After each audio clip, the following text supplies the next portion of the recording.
Welcome back to Hannity. So my next guest, Wisconsin Governor Scott Walker, he won his third election in 4 years this past Tuesday, solidifying his rock star status in the GOP. And sorry to break it to the Democrats, but Walker is just getting started. Take a listen to what Rush Limbaugh, had to say on the undefeated governor's latest victory. Ladies and gentlemen, the Republican Party has a genuine star. The Republican Party has a demonstrated genuine hero and potential star in its ranks, and he is the governor of Wisconsin. His name is Scott Walker. Every American labor union,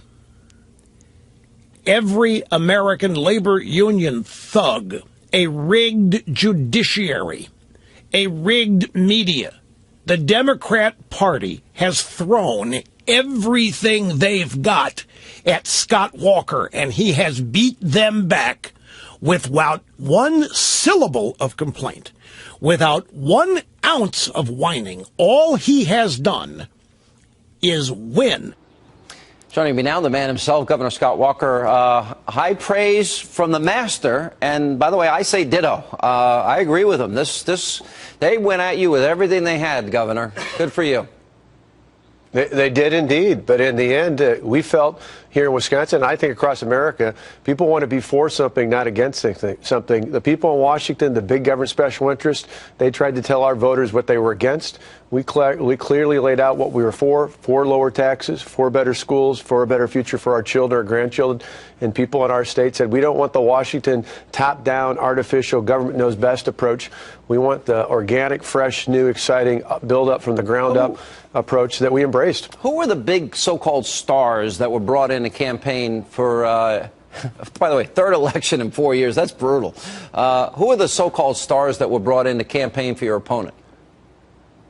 Oh, they had everybody. They had Bill Clinton. They had Elizabeth Warren. They had the President of the United States, who came in a Tuesday before the election in a war that went 99% for him in the last election, and they couldn't even up the vote there. They brought in Richard Trumka. They brought in not just the AFL-CIO, but 3 national union leaders came in from the NEA, AFSCME, and the AFL-CIO, and they all said I was their #1 target in America. And I said it was simple. That's because we took their power away, the big government special interest in Washington, and we put it in the hands of our state's taxpayers, and they didn't much like that, but the taxpayers did. How much money do you estimate they spent against you? All the outside groups, the party, how much money do you think they threw at you?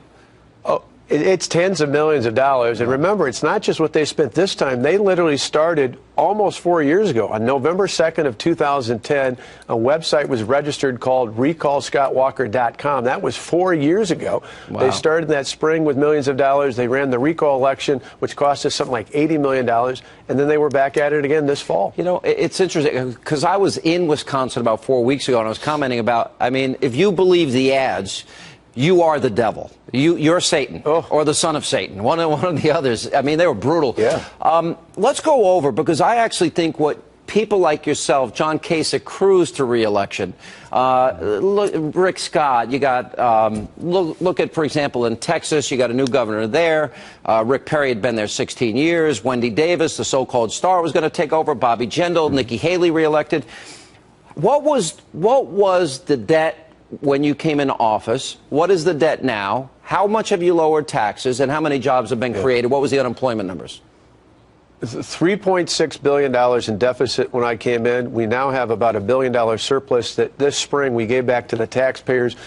For the third time this year alone, we lowered taxes. Taxes have gone $2 billion lower since I've taken office. Property taxes and income taxes, both alike, are lower than they were 4 years ago. Imagine that. Property taxes are actually lower in a typical home. The levy, not the rate. The actual levy is lower. We've seen 110,000 new jobs, and at the beginning of 2010, the unemployment rate was 9.2%. Last month, it was down to 5.5%, the lowest it's been in 6 years. Wow. You know, because I think this is a template or a model that should be duplicated on a national level. Give me the advice you would say to, now the Republicans have control of the House and Senate, don't you think the answer is putting conservative solutions like you use that work for the people of Wisconsin? Isn't that a key component if they want to stay in power? Absolutely, Sean. You'll get a kick out of this. 4 years ago, we came in, everything was Democrat. November 2nd of 2010, we switched it all. My Assembly and Senate Republicans came together a few days after the election, and I said it's put up or shut up time. What I meant by that is we flipped everything, and if we were just a little bit less bad than the Democrats who were in before us, the voters would have every right to throw us out. Obviously, we did stand up and lead. We did exactly what we said we were going to do. And 4 years later, even with all this money, all these attacks, not only did I win, but we added seats in our state Senate. We added seats in our state Assembly. My message to my friends heading off to Washington to be a part of that new Senate majority is lead. Yeah. Get out there and lead. Show the American people you can get something done. That's what they're craving. You solve the problems, you get rewarded. It's good policies equal good politics. Conservative policies equal good politics, which equal good political results. All right, Governor, congrats. Good for you. I was happy Thanks, Sean. about your election.